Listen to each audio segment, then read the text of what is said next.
é viva, é atual e é fundamental até o dia de hoje.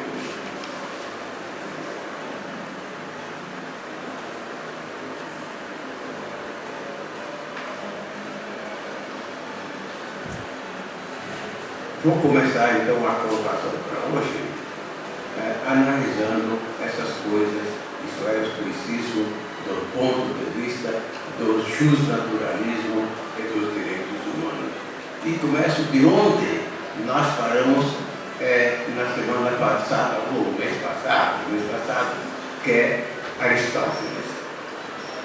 Nós vimos que para os filósofos, Platão, Aristóteles e os gregos em geral, não se falava em lei não escrita, mas se falava em direito de todo que é observado em todos os lugares e nações por todos os seres humanos.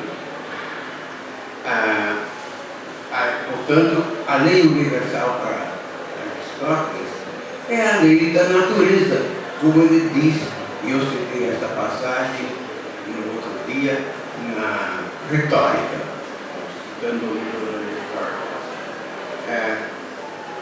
Leis universais que vigoram desde todos os tempos mais remotos e em todos os povos. Por isso, são as leis da natureza. Aristóteles não tinha nenhuma visão transcendente dos deuses, como tinha Platão e todos os filósofos da época. Aristóteles era um cientista e falava só daquilo que ele podia.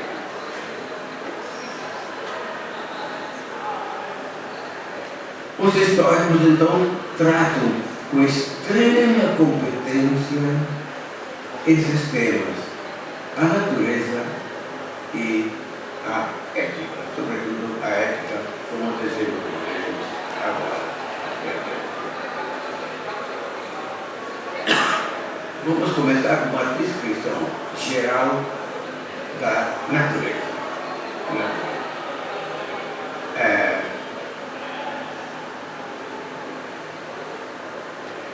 Eu tenho aqui um livro onde falo dos estoicos, que eu fiz uns anos atrás e que ainda tem alguma validade.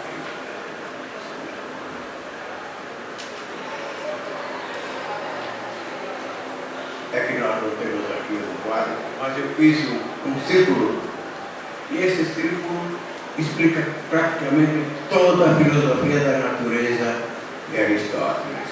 Mas vou descrevê-lo aqui, acompanhando o texto que eu preparei para esta tarde. Então, a natureza é uma espécie de grande círculo. O universo, conhecido naquele tempo, era um grande círculo. Fora desse círculo não existe nada. Vazio de existência, vazio de ser. E no centro desse círculo está a natureza. A natureza como logos universal. Isto é, a natureza é viva, pensante, divina. Nós vamos ler alguns textos que mostram isso na doutrina histórica, mas era absolutamente corrente entre eles.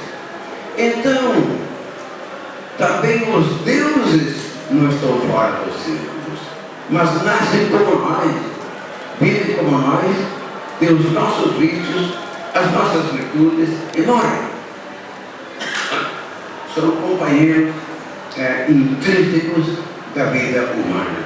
Então, nesse círculo da natureza, que é o locus, estão os deuses, os humanos, os animais, os vegetais e os minerais. Isso é tudo. É o jardim, são as árvores. Os deuses são uma árvore também, como nós. Só que seria uma árvore um pouco mais perfeita. Da natureza, então, tudo emerge. também os deuses, e todos nós, os seres daquele meio. E este círculo, ele tem um tempo definido. Cada 10.000 anos ele acaba. Mas acaba não no sentido da extinção, da morte, da nulificação da realidade, mas é um fim de purificação. É para voltar de novo, voltar com um novo impulso e viver outro círculo que durava 10.000 anos. Então nós já passamos por essa vida. Quem sabe quantas vezes eu já rodei esse círculo, porque vamos e voltamos, vamos, passamos e voltamos, e indefinidas vezes. Então, mas por que eu não lembro do meu passado? Diz Platão já, e mais ainda os estoicos, é que nós somos distraídos, nos ocupamos com tantas coisas. Imagine hoje as distrações em relação àqueles tempos. E vivemos distraídos com as coisas imediatas e não pensamos nas coisas profundas de onde nós viemos. Então, dessa natureza, tudo nasce. E também nós.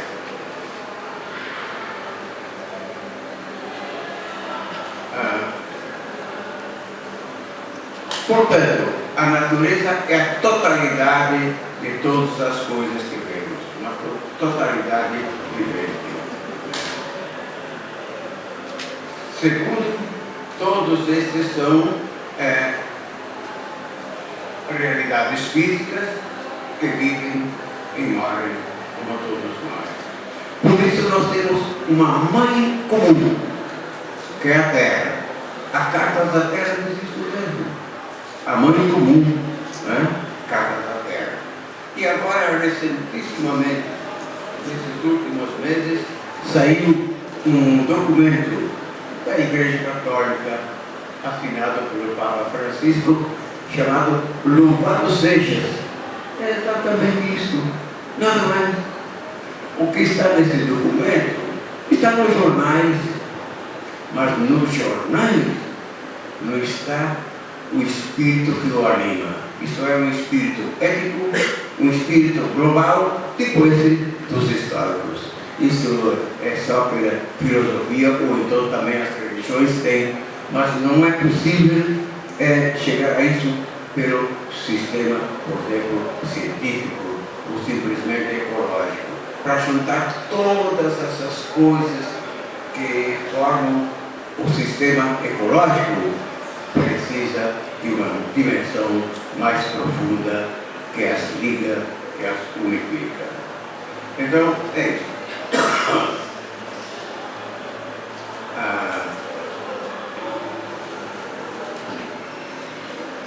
Então nós formamos verdadeiramente uma fraternidade universal.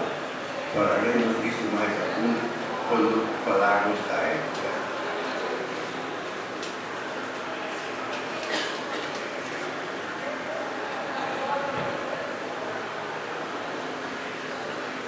Então nós, os humanos, somos filhos da natureza. Todos nós temos o Logos, recebido desse Logos universal. E este Logos em nós, ele tem uma importância extraordinária que nem sempre, ou quase nunca, nós prestamos atenção. É que a natureza, que não é formada de animais, plantas, pedras e vegetais, e as divindades, não é consciente, toma consciência em nós, ou seja, a natureza com a compreensão intelectual em nós.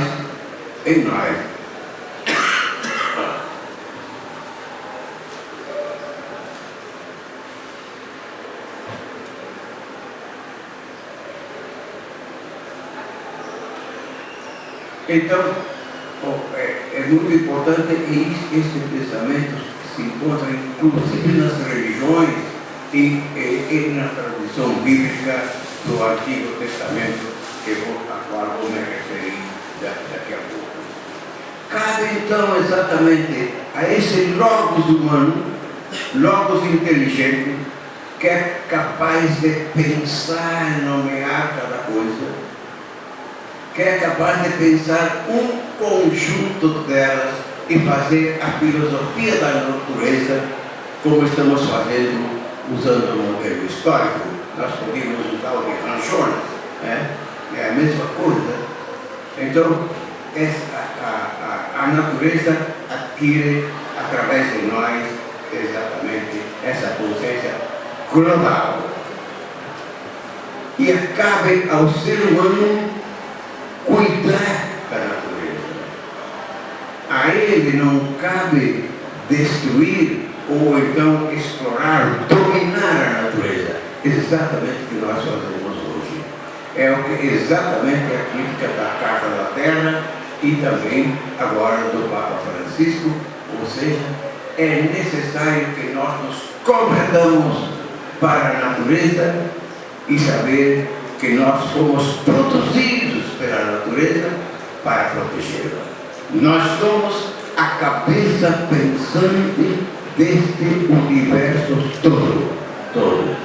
Isso na visão histórica, mas isso também é na visão das religiões e também da visão cristã e da visão bíblica. E vou trazer aqui um trechinho